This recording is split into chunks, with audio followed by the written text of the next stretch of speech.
अब हम देखिए सिकंदर के बारे में जितने भी इंपॉर्टेंट फैक्ट हैं इन सबको एक नज़र देख लेते हैं। देखिए इनका जन्म, सिकंदर का जन्म हुआ था 356 ईसा पूर्व में। सिकंदर का जन्म कब हुआ था? 356 ईसा पूर्व में। और इसके पिता का नाम था फिलिप। ये फिलिप का पुत्र हुआ करता था और जो फिलिप था ये मकदुनिया का शासक हुआ करता था। ठीक है, सिकंदर का जन्म कब हुआ था? 356 ईसा पूर्व में। इसके पिता का नाम क्या था? इसके पिता का नाम फिलिप था। ठीक है, जो कि मकदुनिया का शासक हुआ करता था। देखिए सिकंदर अरस्तु का शिष्य था। सिकंदर किसका शिष्य था? अरस्तु का शिष्य था। और अरस्तु किसका शिष्य था? तो याद रखिएगा पुलुटार का शिष्य हुआ करता था। पुलुटार का शिष्य कौन था? अरस्तु। और अरस्तु का शिष्य हुआ था सिकंदर। देखिए सिकंदर का सेनापति का नाम था सेल्यूकस निकेटर। सिकंदर का सेनापति सेल्यूकस निकेटर था। और सिकंदर का जल सेनापति हुआ करता था निडियाकस।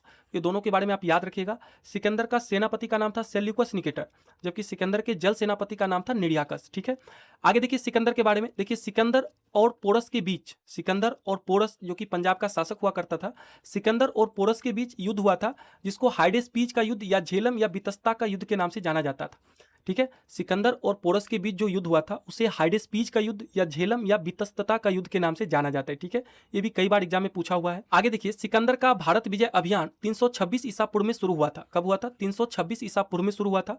सिकंदर का जन्म कब हुआ था? 356 ईसा पूर्व में हुआ था। ठीक है, तो इससे इस भी संबंधित जो भी है आप जरूर याद रखिएगा। ठीक है, और सिकंदर का भारत विजय अभियान हुआ था 326 ईसा पूर्व में। देखिए सिकंदर की सेना ने ब्यास नदी के रौद्र रूप को देखकर भारत में युद्ध के लिए आगे बढ़ने से इनकार कर दिया था। ये कई बार एग्जाम में पूछा गया है। ठीक है, सिकंदर की सेना ने किस नदी को पार करने से मना कर दिया था? ब्यास नदी को पार करने से। ठीक है, याद रखिएगा। आगे देखिए 325 ईसा पूर्व में सिकंदर स्थल मार्ग द्वारा वापस लौट गया। 325 ईसा पूर्व में सिकंदर स्थल मार्ग द्वारा वापस लौट गया। मात्र 33 वर्ष की अवस्था में गंभीर बीमारी के कारण 323 ईसा पूर्व में बेबीलोन में इसकी मृत्यु हो गई थी। कहाँ पे हुई थी? बेबीलोन में। बेबीलोन में 323 ईसा पूर्व में मात्र 33 वर्ष की अवस्था में इसकी मृत्यु हो गई थी। आप जानते हैं कि इसका जन्म कब हुआ था? जन्म हुआ था 356 ईसा पूर्व में।